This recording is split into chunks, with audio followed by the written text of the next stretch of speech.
Germany's coalition government agreed to ban fracking for shale gas indefinitely this week. There is going to be test drilling allowed, but only with the permission of the state in which the drilling is proposed. German industry does want fracking. They stand to make quite a bit of money from it. They say it also could help lower energy costs, but opposition is very strong. The green lobby is very strong in Germany. They've warned about the risks to drinking water, many of which we've experienced firsthand here in the United States. France has already banned fracking. Britain allows it with very strict environmental and safety guidelines. And this is super interesting. The indefinite ban is not a permanent ban. I know that in the US, when we hear indefinite, like indefinite detention, it might as well be permanent detention, as we know. But actually, indefinite really just means until we want to change this. And right now, they've compromised that they're going to reassess fracking in 2021. This is great news, but indefinite is not, in most of the world, indefinite is not the strongest word to signify a permanent end to something.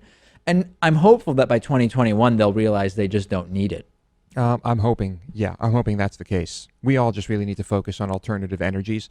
That, or let's completely revolutionize the way we harvest this gas, because the way we do it now is pretty stupid and primitive, and there has to be a better way that we can do it without involving all these chemicals and the chemicals going everywhere and into water supplies and creating earthquakes. There has to be a better way. Now, this is a particularly easy declaration for Germany to make, even though there's a pro-fracking lobby in Germany. Number one, Germany is very advanced in terms of solar power. On sunny days in Germany, which gets about the same amount of sunlight as Alaska, by the way, on sunny days in Germany, solar power can fill 35% of the momentary electricity demand. On weekends and holidays where there's a lower usage rate of electricity, solar power can fulfill 50% of demand in Germany. And we should also mention that domestic oil and gas in Germany only provides 3% of their energy. So while if you combine solar and non-domestic foreign sources of oil and gas, how much fracking were they even really going to do in the best case? So some critics are saying, yeah, it's all well and good, but this is not a big deal for Germany. They don't even need to frack. Yeah, I think it's a smart move. I wish we had that kind of our green movement here in alternative energy. I wish we had that kind of power here. Yeah.